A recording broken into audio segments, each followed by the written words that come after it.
active shooter at the Washington Navy Yard right now is being sought. There's at least one victim, and at least 3 shots were fired. We all panicked and we was trying to decide on which way we were going to run out. What did the shots sound like? It was like pow, pow, pow. And then in a few seconds it stopped and then it pow, pow, pow, pow. So we just ran. The suspect is a male who is using a large shotgun. He is in the 4th floor of a building in the Navy Yard. It is a pretty frightening scene right now. People are running full steam in many different directions. Everybody going down the stairs, and people were pushing, people were shoving, people were falling down. After we came outside, people were climbing the wall, trying to get out over the wall, to get out of the spaces. It was just crazy. A very frantic call went out for an officer down inside that building on the 3rd floor. Spokesperson talking in Washington saying that there were, at the moment, 4 quote-unquote victims. Police officers clear whether the victims are wounded or dead. There's a helicopter now that is hovering very, very close to the top of that building where we believe all the action is.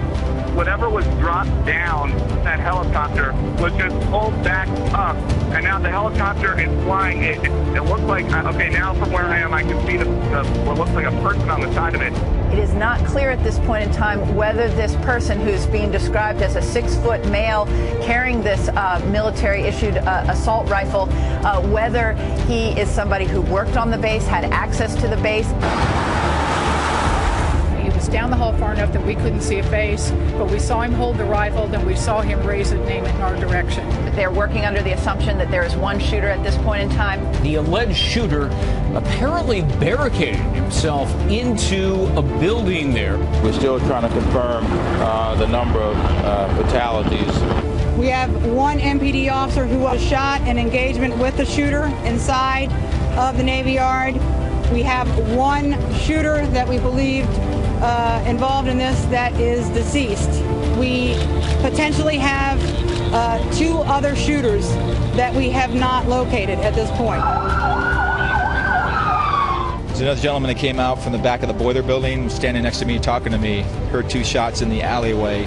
He dropped in front of me, and then I took off after that. We will do everything in our power to make sure whoever carried out this cowardly act is held responsible. Right now, we're confirming at least 12 fatalities. A witness took a picture of one victim, reportedly a man, laying helpless on the ground. You can see people there trying to help him. We have no idea if that victim survived. We have now confirmed the identity of the shooter. He is Aaron Alexis. He is 34 years old, from Texas.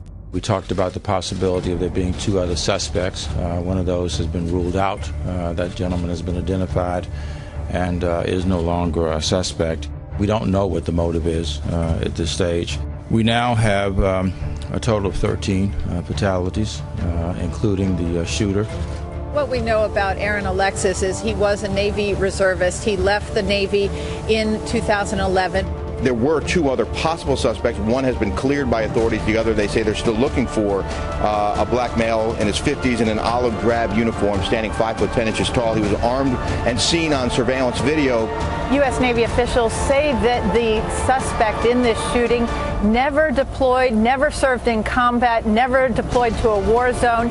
He was an aviation electrician until 2011 in Fort Worth, Texas. His friends say he left the Navy because he didn't like getting out of bed so early. Aaron Alexis was charged in 2010, Brett, with unlawfully discharging his weapon into a neighbor's living room. His friends say that he recently traveled to Thailand, that he was a Buddhist with apparent anger issues.